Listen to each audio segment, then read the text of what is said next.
morning I invite you to stay in that space of meditation and to ask yourself a question there. And the question is, what is my natural state of being? What is my natural state of being?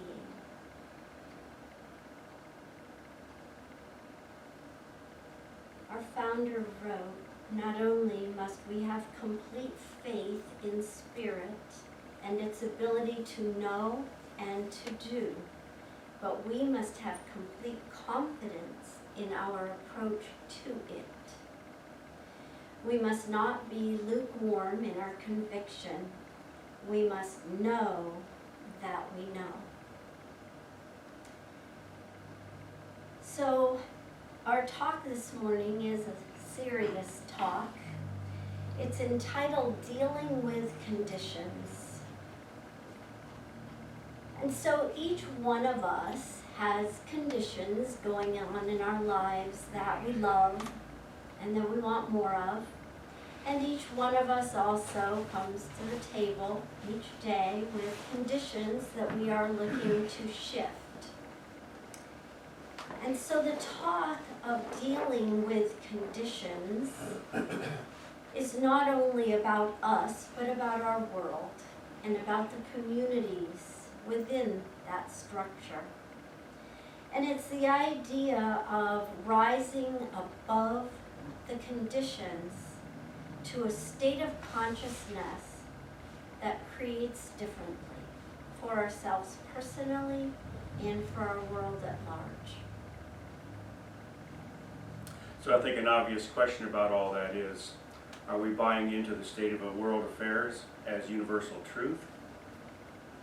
And are we giving up our own innate power to shift the perceived reality that's around us? Because we do have the power to make a difference. Kathy Hearn says, our job is to stand in the midst of what appears to be hell and proclaim heaven. It is not to deny the appearance of hell.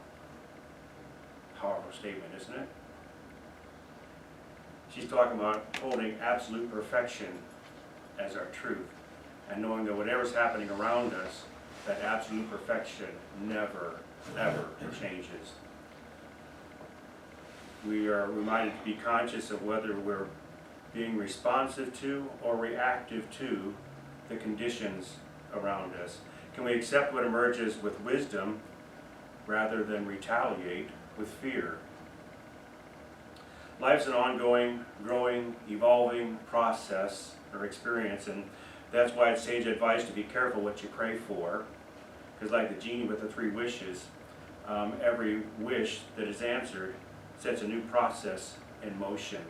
And if you've watched the stories about the genie and the 3 wishes, you know the repercussions of that. When we set a law in motion, we create a process of physical interaction. After all, that was what our original desire was to create something new. However, we must be aware of the consequences of the process we have put into motion. A manifestation enters the world of form and creates a chain reaction, an evolutionary process that can have quite far-reaching consequences, like a butterfly wing on the other side of the earth causing hurricanes on this side of the earth.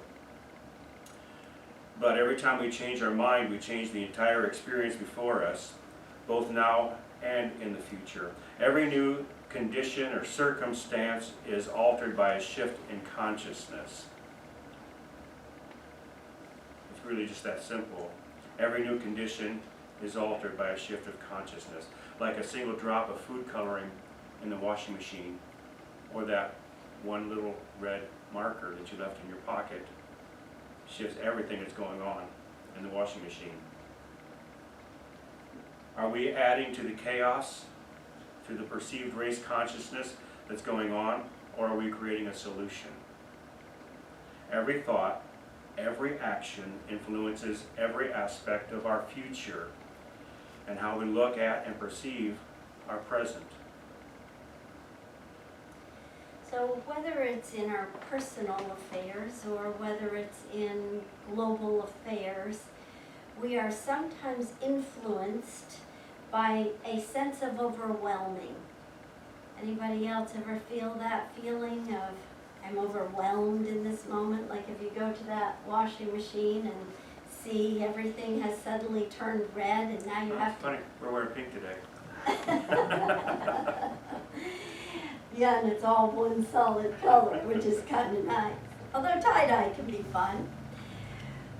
But we have all probably experienced this in our humanity, right? That feeling of being overwhelmed. And then we step into a Science of Mind center. And we begin learning to deal with the creative mind, with the creative process.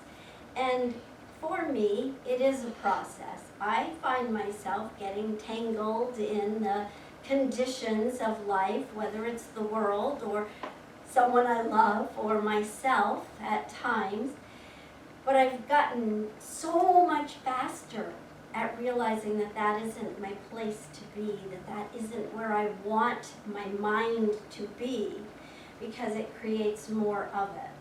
So eventually we start learning to step out of that and step into directing our attention toward consciousness.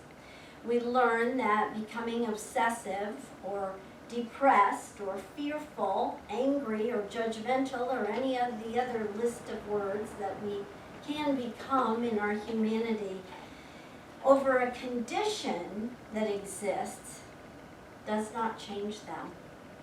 I have never rushed to the rescue in all my overwhelming anxiety and worry and created a better situation.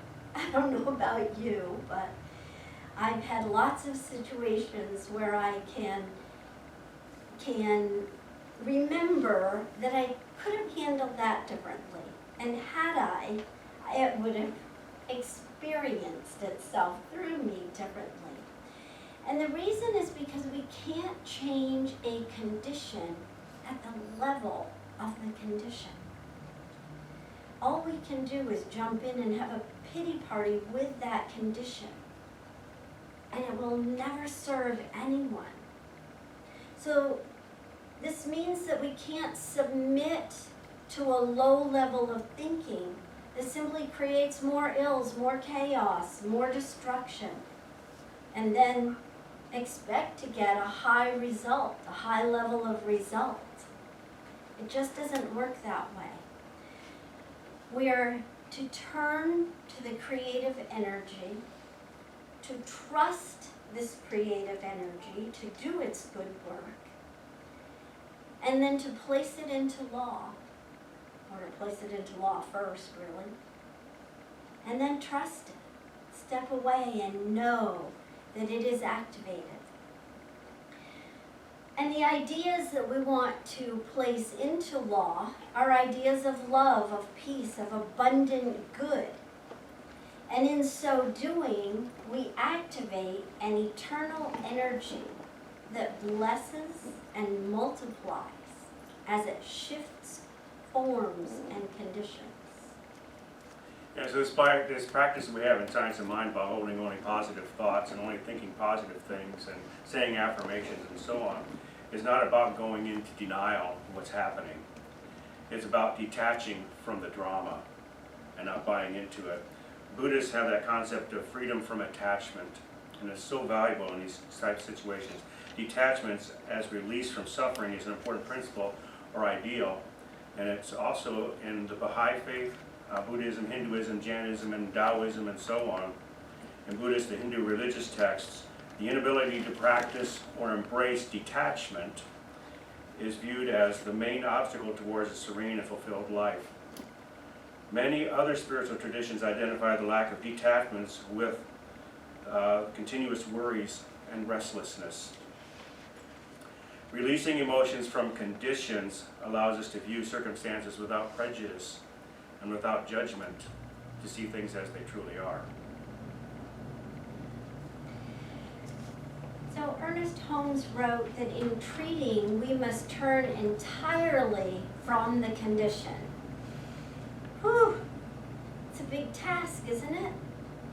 Not expected to get it all at once.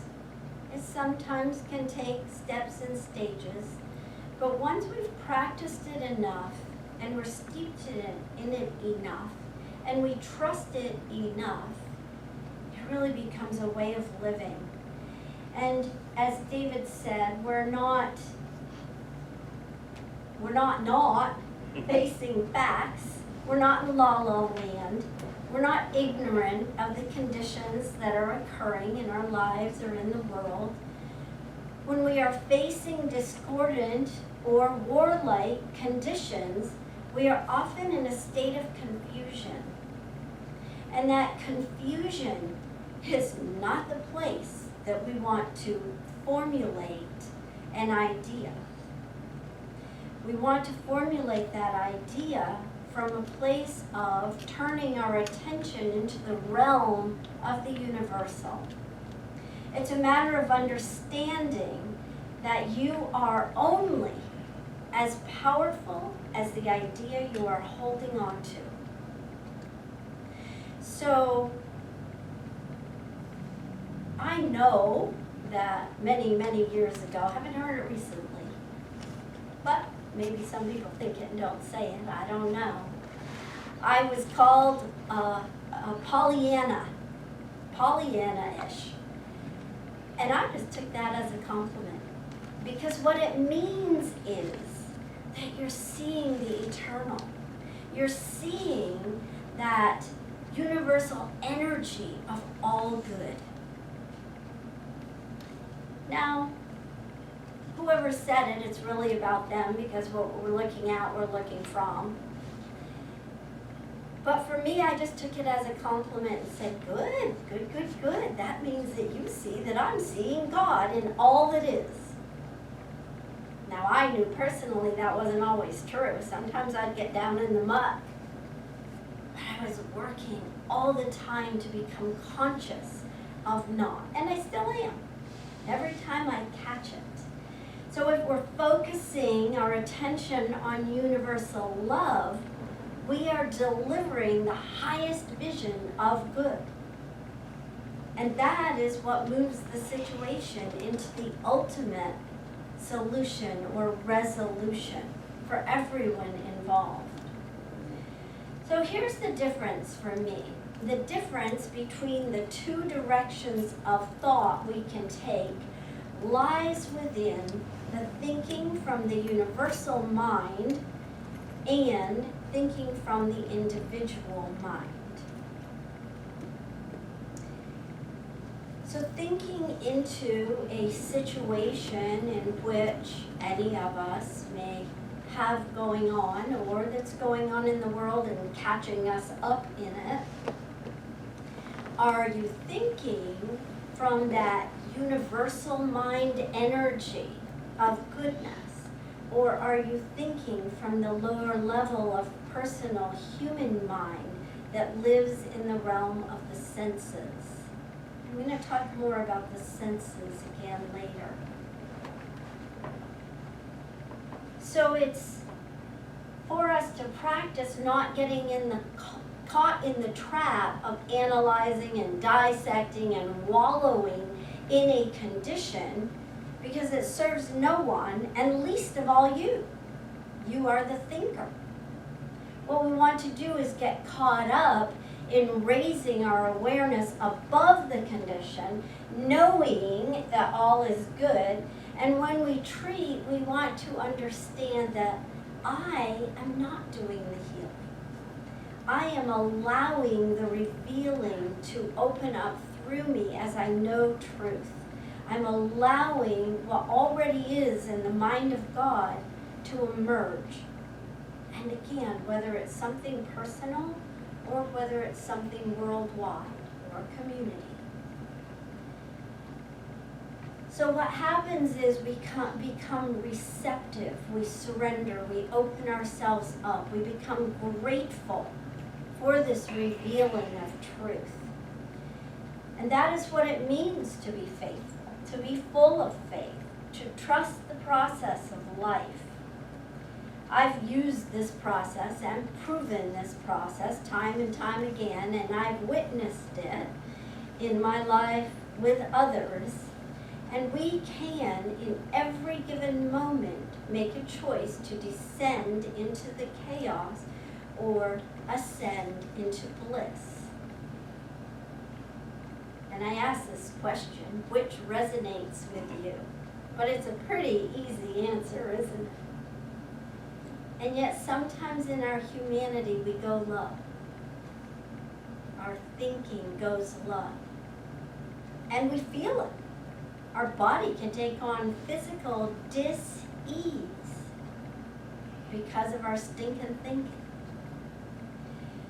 So we want to allow our thoughts to process through the universal mind, our symbol of cause, because that creates a spiritual chain reaction. And if you're interested, we're teaching this treatment class starting this Tuesday. It is a process. Yeah, so using the universal mind is attaching ourselves with the realm of infinite possibility, knowing anything is possible. Anything is possible. In dealing with the individual mind means we're dealing with form, limitation, and so on. Using the universal mind means we're constantly holding consciousness of what we wish to experience and knowing that that can very easily become our reality. I found this statement this week and I thought it was fascinating. It's been long recommended, never desert principle, not even on a special occasion. And I'm going to throw in there, not even for a stressful occasion. They went on to say, we may have to deal with the current conditions created by our present beliefs, but we know that our beliefs don't have to stay the same, that our beliefs are formed by our conscious thoughts and we can consciously change our thoughts.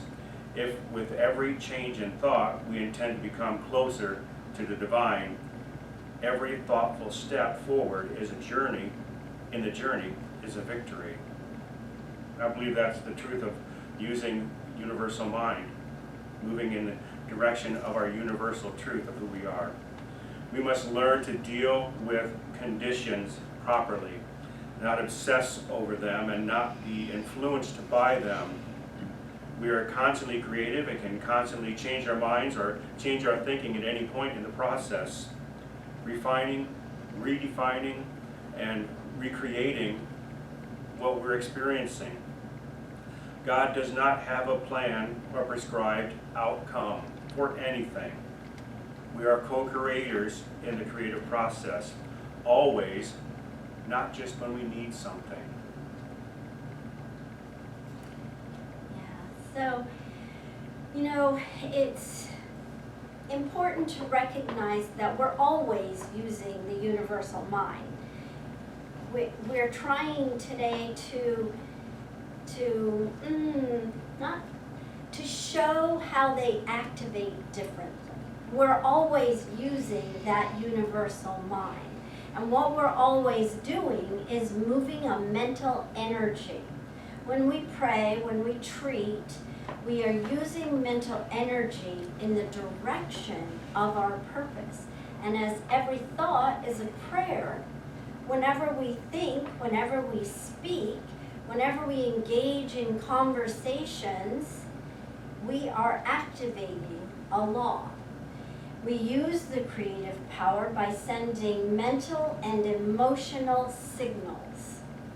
Mental and emotional signals. Now think about the last time that you spoke about something that was a negative. Think about how it makes you feel. And realize that we create that ourselves.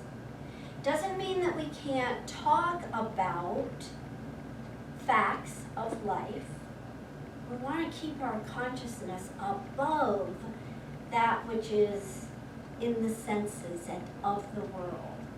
So think about this, because I'm going to give you two ideas, and they might be a little easier. If there's something that's not going on for you, they're always a little easier to look at, aren't they?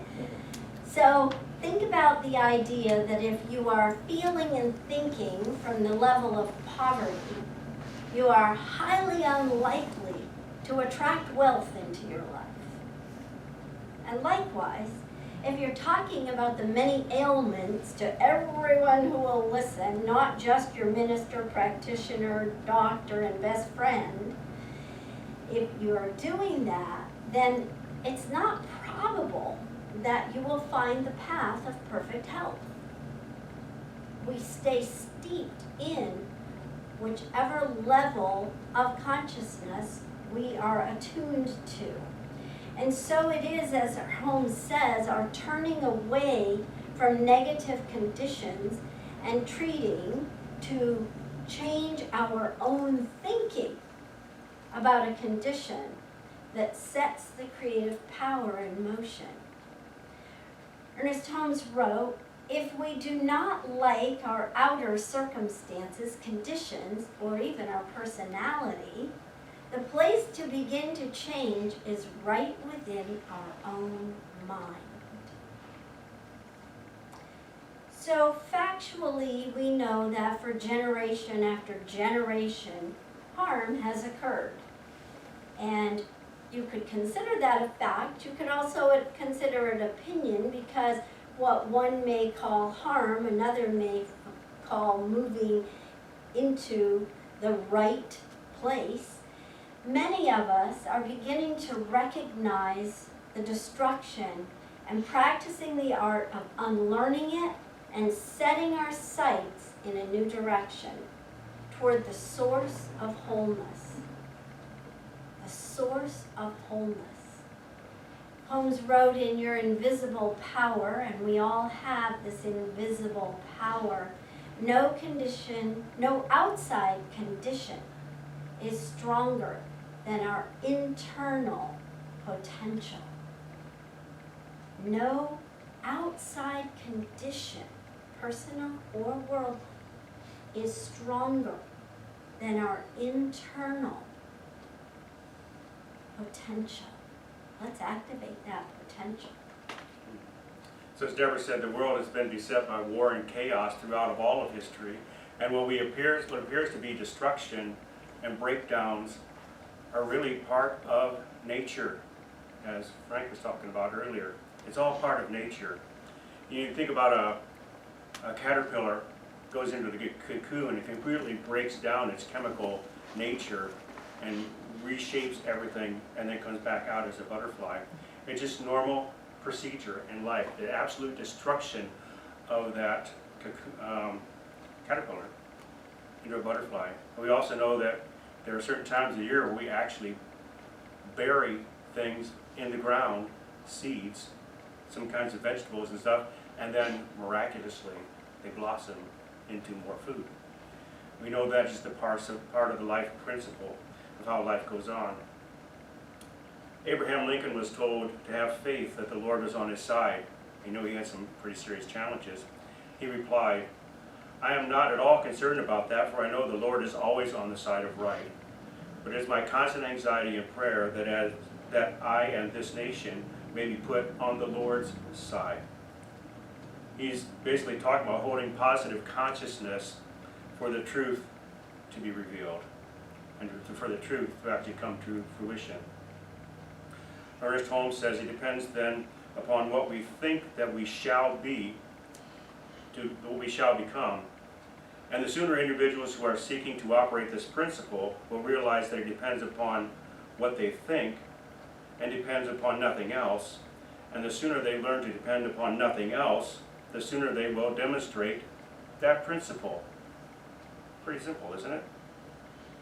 It's not about God allowing stuff to happen.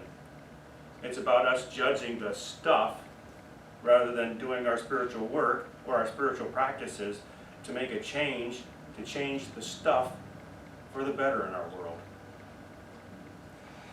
So I told you that I was going to go back and talk a little bit about the senses.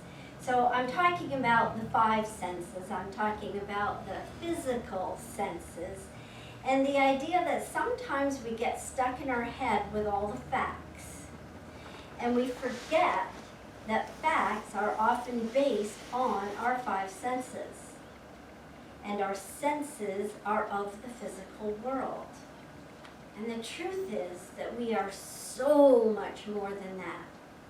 We are first and foremost spiritual beings. Take a breath. Claim that.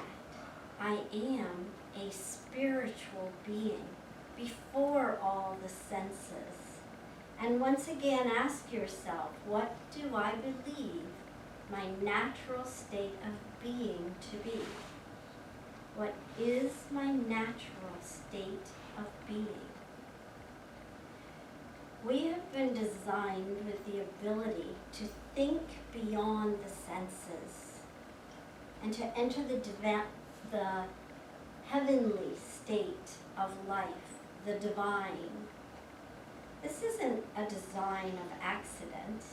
We are meant to experience the fullness of our humanity through our hearts of compassion, and we are designed to tap our mind into the eternal mind of goodness and to know truth. The invisible passes through into visibility through our faith in it. Holmes writes, you are not dealing with conditions, you are dealing with thought. Only thought, nothing else. Thought and spirit. Now I love how he says, you're dealing with thought, nothing else, just thought and spirit. But we know what he means, right? Because our thought is spirit and it's activated. So in summary today, I would like for us to think back onto the words of Kathy Hearn. I don't remember exactly which conference it was that she said this, but I remember that the hundreds or thousands of us that were there. And it was during the shift where the two organizations of Science of Mind were coming together. Don't know which one. But I remember the energy in the room when she shared these words, and it's powerful. Our job is to stand in the midst of what appears to be hell and proclaim heaven. It is not to deny the appearance of hell. And so it is.